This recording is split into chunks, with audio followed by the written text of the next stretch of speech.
Bon matin à tous en ce jeudi 10 août 2016 et je suis très heureux en ce moment de pouvoir vous annoncer le projet secret sur lequel je travaille car le jeu a été officiellement annoncé hier par la compagnie de jeu en question et il s'agit de Talent Not Included by Frima Studio, Frima Originals. Frima Studio, en fait, qui est une compagnie pour laquelle j'ai été concepteur de jeux vidéo pendant plusieurs années et pour laquelle j'ai fait ma première arcade custom il y a de ça plusieurs années.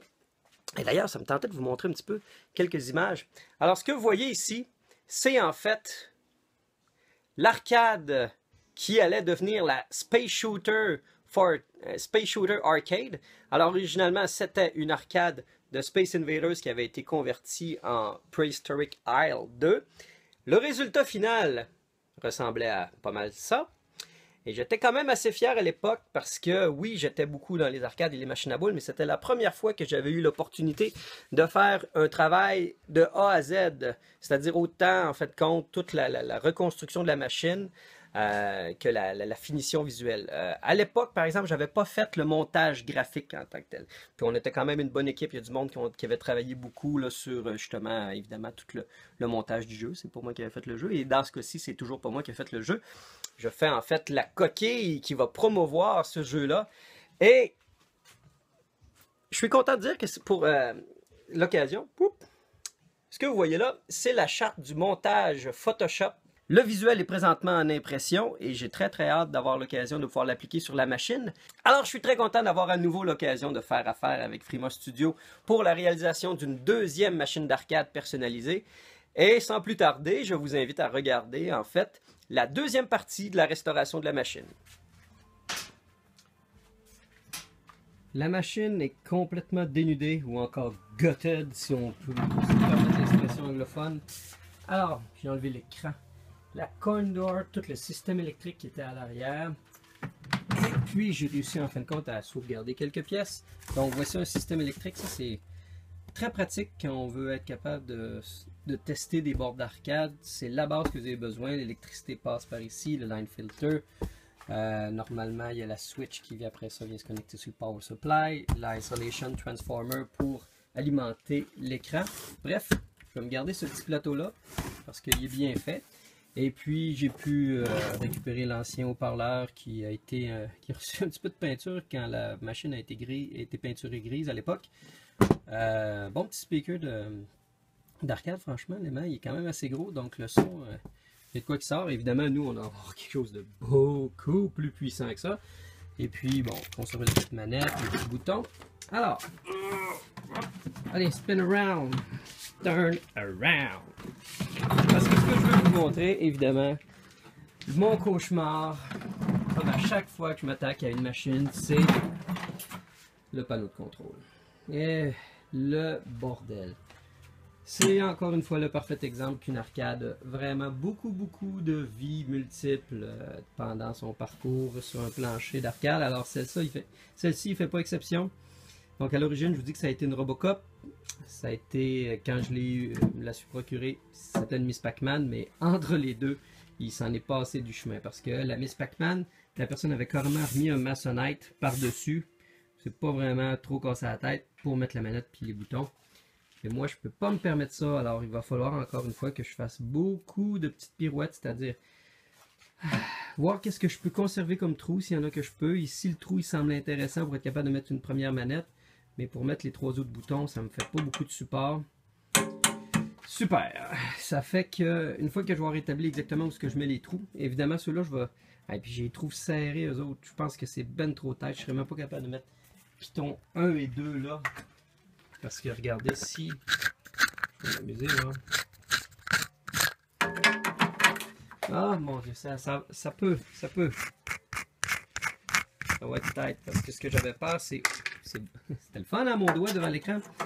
Ok, ce que j'avais peur, c'était l'espace entre les deux anneaux ici. Mais finalement, c'est parfait. Donc, il y a au moins ces deux-là que je vais conserver. Il va me rester à avoir les trous pour les manettes et les trous pour les boutons. Ok, ça fait qu'il va falloir que je bouche ça par en dessous, que je perce, que je bouche par en dessous, puis que je mette ça flat. Parce qu'une fois que je vais mettre le sticker par-dessus, je veux vraiment que ça soit seamless. Je suis en train de me tenter. Peut-être que je vais mettre un plexi glace à la fin pour vraiment être sûr que ça soit extrêmement résistant et qu'elle va se promener beaucoup. C'est peut-être vraiment ça qui va se passer. Un speaker panel, il est carrément collé à la colle chaude en arrière. C'est impossible de l'enlever. Alors, ce que je vais faire, même chose ici, je vais boucher l'ancien trou de speaker. Il va y avoir un autocollant qui s'en vient ici. Et j'ai décidé de donc ne pas mettre les speakers ici, mais ici. J'ai suffisamment de place, j'ai fait un test, puis je peux mettre facilement les deux haut-parleurs de chaque côté. Donc, il va y avoir un super bon son stéréo qui va en fait de compte rebondir sur la vitre et en plein vers le joueur. Donc, ça va être une belle expérience audio immersive. Là, ce que je commence, le décapage. Est-ce que je vais avoir des surprises? Qui sait?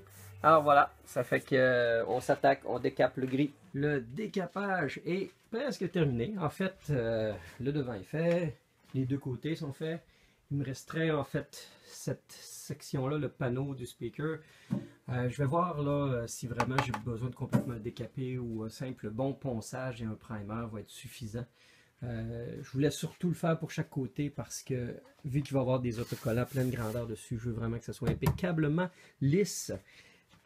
Avant de continuer sur les côtés, je voulais m'attaquer au panneau de contrôle, faire les trous pour les boutons et les manettes parce que ben, c'est le mood dans lequel je file en ce moment. Sérieusement, là, des pitons ici, ça devait pas être le fun de jouer avec ça, ok? Parce que moi, ce que je m'arrange finalement, c'est que je vais mettre les boutons vers le haut.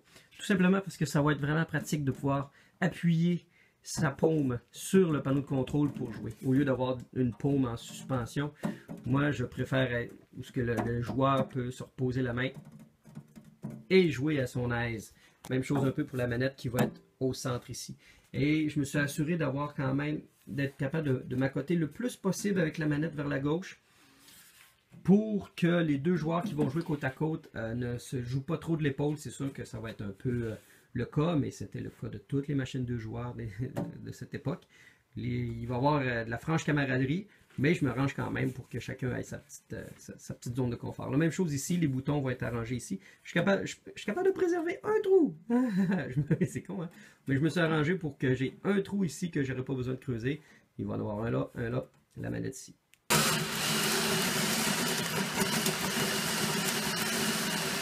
Alors, la jolie passoire que voilà a maintenant tous les trous nécessaires pour mettre les joysticks, les boutons pour la nouvelle game. Et je dois maintenant boucher tous les anciens. Pour ce faire, je vais utiliser l'ancien morceau de maçonnette qui était à l'origine sur le dessus. Et je vais le mettre cette fois-ci en dessous. Donc, une fois posé, ça va me donner toute la surface nécessaire pour boucher les trous. Mais évidemment, comme jamais rien n'est aussi facile qu'on le voudrait, ce panneau de contrôle-là avait à l'origine des vis déjà soudées sur le panneau de contrôle qui permettaient en fin de compte de visser les joysticks. L'avantage de faire ça quand on est un fabricant, c'est que ça fait qu'il n'y a pas de vis qui arrive sur le dessus quand c'est soudé là. Ça fait en sorte que ça fait une surface complètement lisse. Mais nous, on ne peut pas se visser là-dessus. Alors, je vais devoir sortir ma petite scie à fer et couper le plus près possible du métal, chacune des petites vis. Chanceux, j'en ai deux qui sont partis en faisant mes trous tantôt. Bon, hein, c'est déjà ça de gagner. Alors, il m'en reste juste 6. Quelle joie. Les petites bottes sont enlevées, j'ai buffé tout ça. Et puis, je le fais un petit update parce que le panneau de contrôle que voilà, je me posais beaucoup de questions parce que le pattern des boutons n'était pas du tout celui-là de Robocop comme je pensais à l'origine. Et je me suis rendu compte que je me suis trompé. Cette machine-là n'était pas une Robocop, mais bel et bien une Bad Dudes and Dragon Ninja. Bad Dudes et Dragon Ninja faite par Data East parce que je me suis même permis de décaper un petit peu le panneau. Ce cabinet-là a été utilisé en 88 pour donc Bad Dudes and the Dragon Ninja et en 90 pour Robocop. Parce qu'ils ont fait beaucoup d'autres machines entre ceux-là. Mais jusqu'à maintenant, c'est les deux seuls que j'ai vu utiliser exactement le même cabinet. Même sticker à l'avant. Data East, compagnie japonaise. Milieu des années 70, fermé début 2000.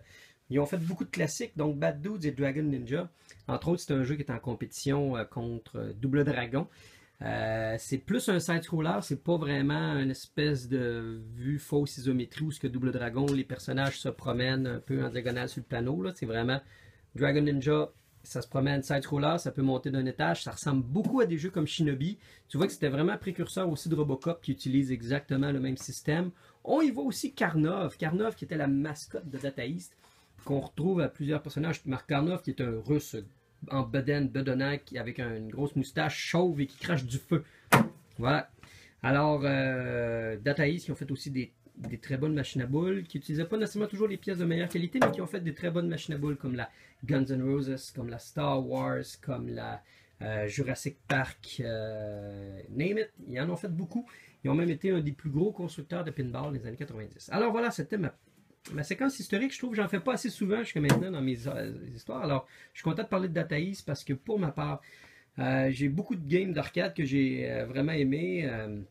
Sly Spy, j'ai aimé ça, c'était dans le même genre aussi. Robocop, j'adorais parce que je suis un fan fini de Robocop. Alors voilà, Data East ont marqué mon enfance avec des très bonnes games. Ok, retour maintenant à la machine.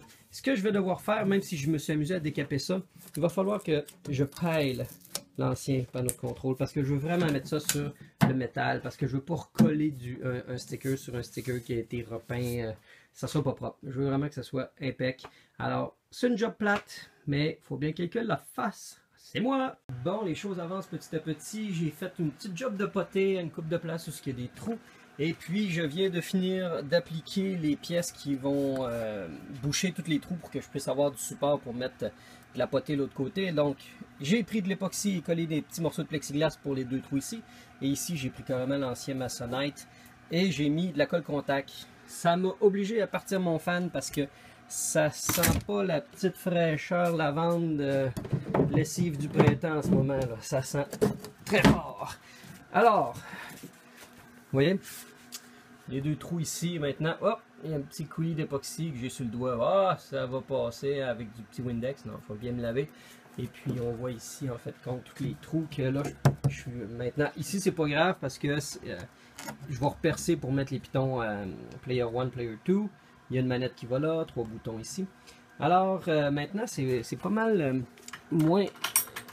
Ah, je vais clipper le panneau de contrôle juste pour faire en sorte que ça va appliquer de la pression continue sur la pièce de Masonite qui est en dessous. Comme là, est vraiment super bien clippée en dessous du panneau. Ce qui fait que là, la colle contact va sécher.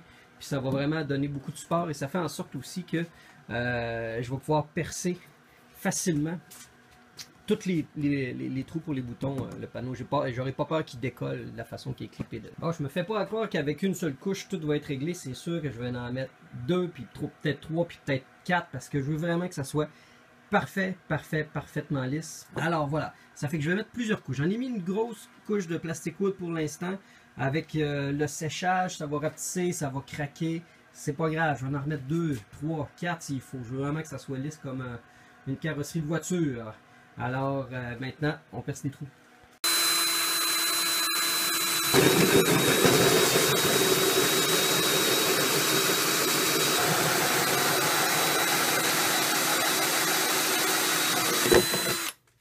Voilà, tous les trous sont maintenant percés.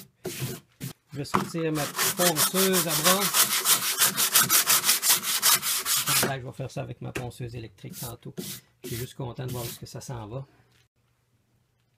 Pour conclure la deuxième partie de la restauration, j'ai le goût de m'amuser un petit peu, de faire ça un petit peu mock-up style, en mettant les boutons de la bonne couleur aux bons endroits. Alors, jaune et bleu, voici la thématique couleur utilisée pour cette machine de Talent Not Included, parce que le jaune et le bleu sont les couleurs principales des héros dans ce jeu. Alors, j'ai même une manette jaune et une manette bleue ici. Et puis, j'ai tué mes deux petits Start-Up Button.